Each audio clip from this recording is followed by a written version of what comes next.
সে চেয়েছিল একটি সত্যিকারের প্রেমের কবিতা লিখতে। তার তো একটাই জীবন। মানুষের জীবনে প্রেমের চেয়ে নির্মল পিপাসার জল আর কি থাকতে পারে। সে আরও অনুভব করত প্রেমই কবিতার প্রাণ, তার শব্দ, তার ধ্বনি, তার মন্ত্র। কিন্তু তবু তার কবিতা একটার পর একটা, তার নিজের লেখা কবিতা, কি প্রেম, কি জল, এমনকি পায়ের নিচের শক্ত মাটি পর্যন্ত খুঁজে পেল না। কবিতার জন্য তার দিবস রজনীর জাগরণ।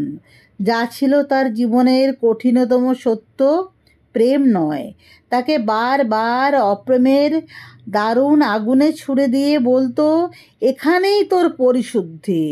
এই যে আগুন, মানুষের পৃথিবী, আগে তার খিদে মেটা।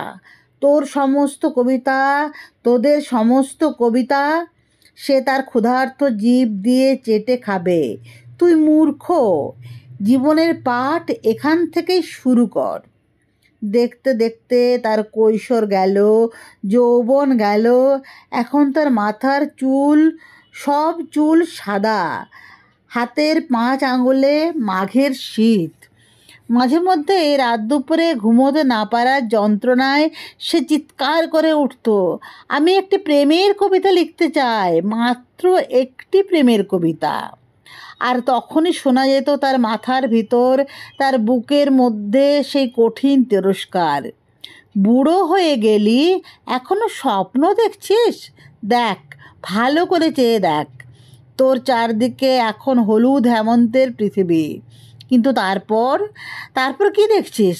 ধান কাটা হয়ে গেছে, চাষিরা ঘরে ফিরে যাচ্ছে, কিন্তু মাঝখানে ওকে, ওরা কারা?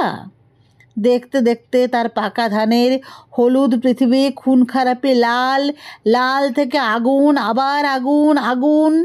তুমি আমাকে সারা জীবন ধরে পুড়িয়েছ, কিন্তু আমি তো শুদ্ধ হলাম না, শুধু পুড়ে গেলাম।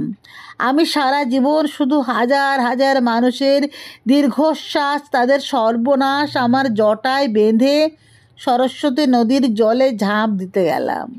কোথাও তাকে খুঁজে পেলাম না। তুমি আমাকে কি জীবন শেখাও আগুন? এই কি মানুষের জীবন? তার একটি মাত্র প্রেমের কবিতা? কবিতা? তুমি এখন 3 ভুবনের কোন অতলান্ত অপ্রমের মধ্যে ঘুমিয়ে আছো? ঘুমাও, তুমি ঘুমাও, আর আমি জেগে থাকি।